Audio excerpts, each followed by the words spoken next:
हुक्मरान इत्तेहाद के रहनुमाओं ने अदलिया के फैसले को मुस्तरद करते हुए कहा कि हम बेंच के सामने पेश नहीं होंगे। हमारा इत्तेहाद आज की समाअत का बाइकआउट करेगा। इस्लामाबाद में प्रेस कॉन्फ्रेंस में मौलाना फजल रहमान ने कहा कि हमारा मुतालबा है कि 3 जजेस के बजाय फुल बेंच मामले की समाअत करे।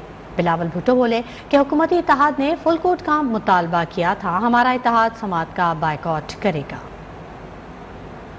जजों का बेंच न सुने बल्कि तमाम जजों पर मुश्तमिल फुल कोर्ट उसे सुने। फैसले पर दोनों फरीकों के एतमाद और कौम के एतमाद को बहाल और बरकरार रखने के लिए फुल कोर्ट की हमने तजवीज़ दी थी। This case is about Parliament. This case is questioning the actions of the Deputy Speaker. जो पार्लियामेंट के फैसले हैं, जो पार्लियामेंट के दायरेकार है, उसमें उनको फैसला देने पड़ रहे हैं। तो जब आप एक इदारे के बारे में फैसले दे रहे हैं तो हम समझते हैं कि आपका भी पूरा इदारा बैठना चाहिए, पूरा पाकिस्तान आपका फैसला को मानता। इसलिए हमने ये फैसला किया है कि जबकि हमारा ये मुतालबा नहीं माना जा रहा है और हमारा इत्तेहाद उस प्रोसीडिंग्स को बॉयकॉट करेंगे। उधर मुस्लिम लीग नून के रहनुमा शाहिद खान अब्बासी और एहसन इकबाल का कहना है कि अब इम्तिहान सुप्रीम कोर्ट का है। हमने कहा था फैसला फुल कोर्ट का होगा तो पूरा पाकिस्तान कबूल करेगा। फुल बेंच मुतालबे का मकसद ये था कि अदलिया से मुतालिक कोई तनाज़ा पैदा ना हो। इम्तिहान जो है वो सुप्रीम कोर्ट का है।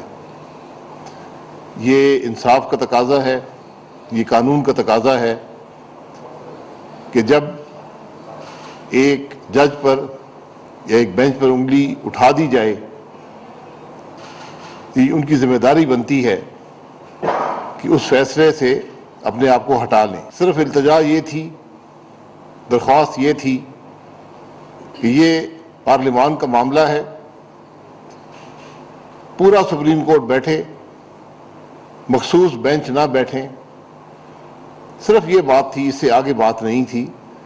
जो फैसला फुल बेंच करे उसको पूरा पाकिस्तान तस्लीम करेगा। इस केस के ऊपर रिव्यू पिटीशन पेंडिंग है कि क्या वो दुरुस्त तौर पे 20 वोट काउंट नहीं किए गए। हजरत इमरान नियाजी साहब की डायरेक्शन के ऊपर उनको डीसीट कर दिया गया। ये एक खुला हुआ तजाद है कि एक सरबराह जमात का उसकी हदायत के ऊपर 20 अरकान नाअहल हो जाते हैं और दूसरी तरफ एक सरबराह हदायत देता है, उसके 10 अरकान का वोट जो है वो शुमार करने की तरफ तौजीह की जाती है। तो आज हमारा मुतालबा सिर्फ इतना था कि अगर सुप्रीम कोर्ट का फुल बेंच इस मुकदमे की समाअत करेगा तो किसी किस्म के तासुब की, किसी किस्म की मुतनाज़ा उस फैसले की तौजीह नहीं की जा सकेगी। हुक्मरान इत्तेहाद के रहनुमा उसामा कादरी, इसरार तरीन और दीगर रहनुमाओं ने मीडिया से गुफ्तगू के दौरान कहा कि अदालती कार्रवाई के बाइकआउट के फैसले की हिमायत करते हैं। फुल बेंच तश्कील दिया जाना चाहिए ताकि पाकिस्तान के अवाम फैसले को कबूल कर सकें। फुल बेंच में ज़्यादा जजेस मुशावरत से बेहतर फैसला दे सकते हैं। कल जो बाइकआउट का ऐलान किया है तो इनकी इसकी भरपूर हिमायत करती है। तो फुल कोर्ट बेंच बनाने में कोई ऐसी दुश्वारी नहीं होनी चाहिए, बल्कि वो बना देना चाहिए। सबसे बड़ा सूबा है पाकिस्तान का, उसका मामला है, पब्लिक रिप्रेजेंटेशन का मामला है। इतने अहम मामले को अगर एक फुल कोर्ट बेंच सुन ले तो उसमें कबात क्या है।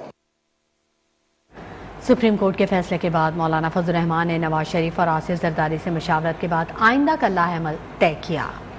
पीडीएम के सरबराह मौलाना फजल रहमान ने मुस्लिम लीग नून के कायद नवाज शरीफ और पीपल्स पार्टी के को चेयरमैन आसिफ अली जरदारी से टेलीफोनिक रब्ता किया और सुप्रीम कोर्ट के फुल कोर्ट बनाने के सदा मुस्तरद किए जाने के फैसले पर मुशावरत की। तीनों ने मुशावरत के बाद आइंदा का लाहेअमल तय किया।